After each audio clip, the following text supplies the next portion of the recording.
समय की जो भयंकर गर्मी तपेगी, उस गर्मी के कारण जो है वे भुने जाएंगे। और संध्या के समय जैसे ही सूर्यास्त हुआ, सारे बिल निवासी देखिए बंधु, छोटे छोटे बिलों में रहना पड़ेगा। न वहाँ पर वेंटिलेशन है न फैन है। आज संवत्सरी होती है भी तुम्हारे सारे फैन चल रहे हैं। बंधु इतना तो सहन करो, इतना तो उन जीवों को अभयदान दे दो कि आज हम बिना फैन के रहेंगे। ये संघ का अपना परम करते हुए कि मेरी आराधना जो है 100% जो है सुंदर हो, निर्दोष आराधना हो। तो वहां पर जो है जो रेत में दबोचे गए थे, संध्या के समय ऐसे उन बिल से निकल करके आएंगे, एक रोटी दाल और 10 कुत्ते जैसे छीना चपटी करते, ऐसे मानव उस मांसाहार करने के लिए छीना चपटी करेंगे। पानी के लिए पीने के लिए कोई बर्तन नहीं रहेगा, पानी नहीं रहेगा। अपने ही संतान को खत्म करके उनका खून भी पीने के लिए मानव कम नहीं करेगा। क्रूर स्वभाव वाले रहेंगे, क्रोधी रहेंगे, कषाय युक्त जो जनता, संपूर्ण जनता उस प्रकार की रहेगी। और 20 वर्ष की आयु, 12 वर्ष में नारी दादी बन जाएगी, 6 वर्ष की रहेगी तब संतान को जन्म देगी। और 1 या 2 संतान को नहीं, जैसे कुत्ते या सुअर संतान को जन्म देते, इस प्रकार के इतने इतने काले कलूटे कुरूप संतान को जन्म देगी। इस प्रकार भयंकर हमारा छठा आरा रहेगा। भाई और बहनों, इस छठे आरे में हमको जन्म लेना नहीं पड़ेगा। इसलिए आज जो है ऐसी आलोचना कर लेना, ऐसी आलोचना कर लेना और ऐसे पाप का प्रायश्चित ले लेना कि बार बार वो पाप हमारे जीवन में कभी भी घटित न हो। अवसर्पिणी काल का छठा आरा 21,000 वर्ष का, उच्च सर्पिणी काल का पहला आरा रहेगा। अवसर्पिणी काल का जो छठा आरा है वह पहला आरा उच्च सर्पिणी काल का भी 21,000 रहेगा। दुखमय स्थिति, भयंकर दुखमा मांसाहारी लोग 42,000 वर्ष तक रहेंगे। मैंने बहुत संक्षिप्त में रहा, एक रोचक कहानी आज आपके सामने रखना था कि कैसी 5वें आरे में और भी कैसी परिस्थितियां रहेगी। क्योंकि 10 बोलों का विच्छेद, जैन धर्म का भी विच्छेद 5वें आरे का जो अंतिम दिन रहेगा। पहले प्रहर में जो है जैन धर्म का विच्छेद, दूसरे प्रहर में अन्य धर्म का विच्छेद, तीसरे धर्म में राज धर्म का विच्छेद और चौथे आरे में बादर अग्निकाय का विच्छेद। जो आप अग्नि जलाते उसका भी जो विच्छेद हो जाएगा। इस प्रकार छठा आरा 21,000 वर्ष का, उच्च सर्पिणी काल का पहला आरा भी 21,000 वर्ष का। दुख में आरे कितने? 42,000 वर्ष तक इस भरत और ऐरावत क्षेत्र में स्थिति बनी रहेगी।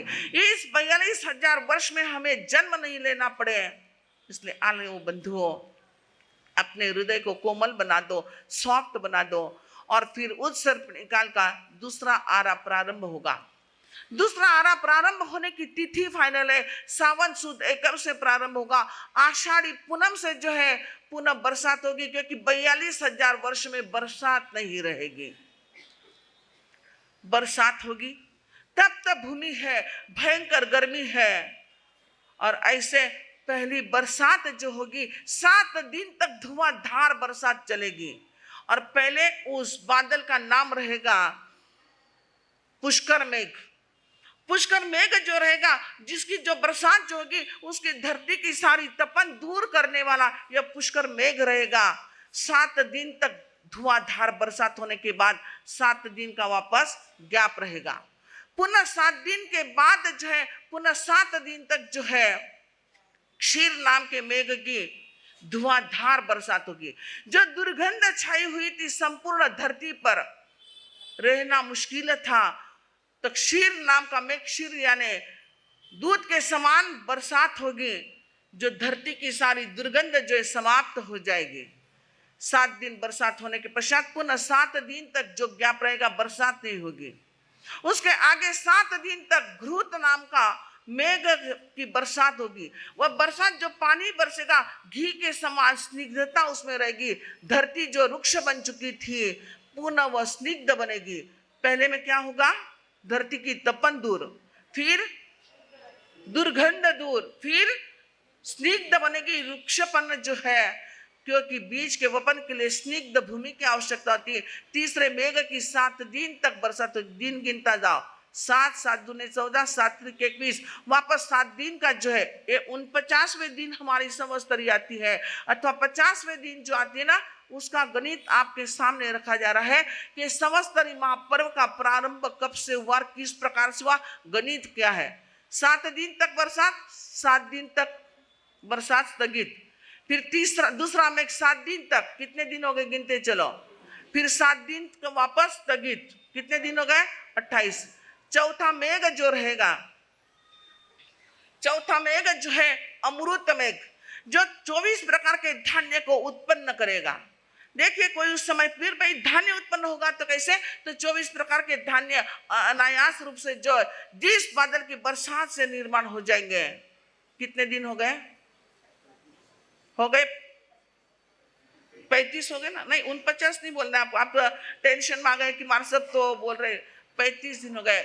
और फिर अमृत में 7 दिन तक धुआंधार बरसात होगी, 24 प्रकार के धान्य के पौधे जो निर्माण हो जाएंगे, फिर बरसात रुकेगी नहीं। और उसके बाद जो 7 दिन तक ईख नाम के मेघ बरसेंगे, जो हमारे खट्टा, कड़वा, कषाय, मीठा और कड़वा, जो 5 रस जो माने गए, उस 5 रसों की जो है वो मेघ जो बरसेगा, 5 रसों के युक्त वो बादल बरसेंगे, और ये 5 रसों की जो पौधे उसमें जो उत्पत्ति होगी। आगे करो, कितना होगा, 49, 5 में 7 दिन का, और ऐसे 49 दिन हो जाएंगे। संपूर्ण सृष्टि जो है हरी भरी हो जाएगी, फल आ जाएंगे, फूल आ जाएंगे, सब कुछ आ जाएंगे। और बिल में रहने वाले निवासी जो मनुष्य रहेंगे, वो बिल से बाहर आकर के देखेंगे, ओहो, संपूर्ण सृष्टि पहले तो भयभीत होंगे, क्योंकि उन्होंने कभी ऐसे सृष्टि को देखा नहीं था। फिर धीरे धीरे सृष्टि से परिचित होंगे, और आज का ही वह दिन था, फिर देखेंगे। और उन्होंने जो है बिल से बाहर निकल के सब मनुष्य बाहर आएंगे और देखेंगे, फल का स्वाद लेकर के देखेंगे, मधुर लगेंगे, फूल का स्वाद लगेंगे, मधुर लगेंगे। उस दिन सब मानव जाति जो मनुष्य बच्चे एकत्रित होकर के, संगठित होकर के एक निर्णय करेंगे। उस दिन अहिंसा दिवस के रूप में जो है एक प्रतिज्ञा लेंगे कि अब हम मांसाहार नहीं करेंगे, अब हम शाकाहारी है।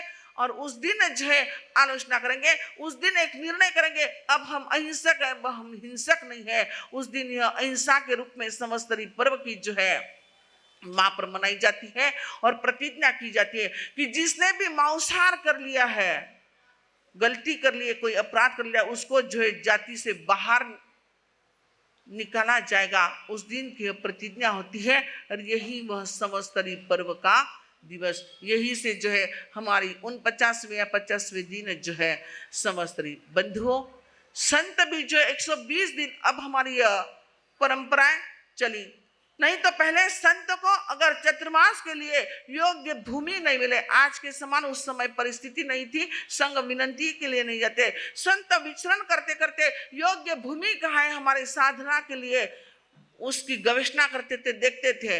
जहां पर योग्य भूमि मिल जाती थी, वहां पर चतुर्मास स्वयं की साधना करते थे। अगर योग्य भूमि नहीं है तो 49 दिन तक वे विहार कर सकते थे। आज 120 दिन तक स्थानापन्न हो जाए, 49 दिन तक विहार करने के पश्चात योग्य भूमि, और फिर आगे के 70 दिन जो विहार नहीं करते थे, क्योंकि फिर उनको 70 दिन तक एक स्थान पर जो रुकना होता था। ये सारे और बहुत सारी चीजें बंधुओं, परंतु आलोचना प्रारंभ करना है तो इस प्रकार संवत्सरी का प्रारंभ अनादिकाल से है, और उस दिन जो है ऐसी सारी प्रतिज्ञाएं ली जाती है। बंधुओं, आलोचना अगर नहीं की है, किए हुए पाप को अगर छिपा दिया है, कैंसर की गांठ छिपानी होती है या ऑपरेशन करना होता है? अगर ऑपरेशन नहीं किया जाओ, कोई फर्क नहीं पड़े, जाओ तो हेस ना एक दिन, तो क्या होता है, शरीर की स्थिति क्या बन। जिस प्रकार कैंसर की गांठ को छिपाया नहीं जाता है, ऑपरेशन किया जाता है, उसी प्रकार पाप के गांठ को जो है भीतर में रखना नहीं है, उसका आज ऑपरेशन करके उसको निकाल देना है। बंदो, भीतर में जो जो भी आज दिन तक गांठें पड़ी है, वैर की गांठें, अनबनाव की गांठें, दुश्मनी की गांठें, शत्रुता की गांठें, पूर्व ग्रह की गांठें, न जाने कितने प्रकार की गांठें हमारे भीतर में है, उन गांठों को खोलने का पर्व आज हमारा संवत्सरी महापर्व है। भगवान महावीर की आत्मा ने भी देखी है त्रिपृष्ठ वासुदेव के भव में क्या किया था? कान में शीशा उन डाला था ना। उसकी आलोचना नहीं, गलती की है, भयंकर पाप हो गया, परंतु उसकी आलोचना नहीं की, प्रायश्चित नहीं लिया, तो तीर्थंकर के भव में कानों में खीले ठोकने पड़े हैं। श्रीपान कोड़ आ गए ना। एक संत के मलिन वस्त्र को देख करके घृणा कर ली थी, संत का अपमान कर दिया था, आलोचना नहीं की किए गए पाप की। श्रीपाल के पूरे शरीर में भी जो है कोड़ निर्माण हो गए। न जाने हमारे यहाँ पर कितनी कितनी ऐसी आगम की घटना है कि जिन्होंने आलोचना नहीं की, उनका अनंत संसार जिन्होंने बढ़ा दिया है। तो हमारा संसार सीमित करने के लिए पर्युषण पर्व की आराधना कर रहे हैं, तो आलोचना करना महत्वपूर्ण है। और कहते हैं महानिषि सूत्र में आता है कि बहुत बार आलोचना सुनते सुनते भी कैवल्य की प्राप्ति हो गई।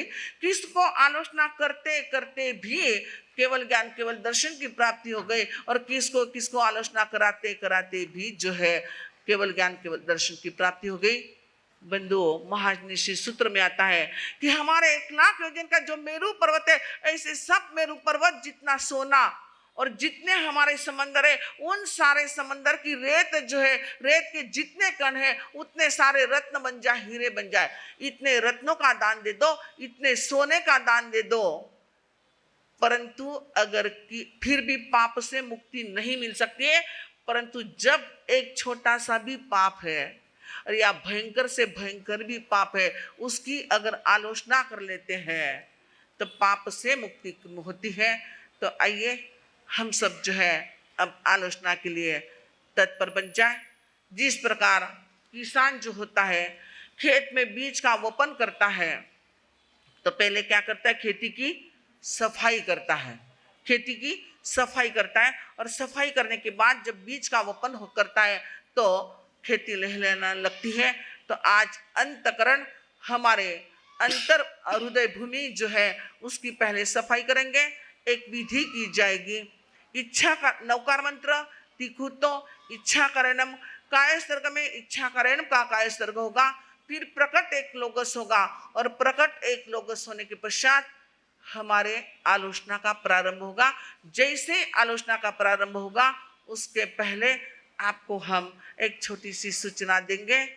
उस सूचना के अनुसार फिर आपको आपके जीवन के किताब के एक एक पन्ने को देखना है कि कहाँ कहाँ पर पाप हो गए।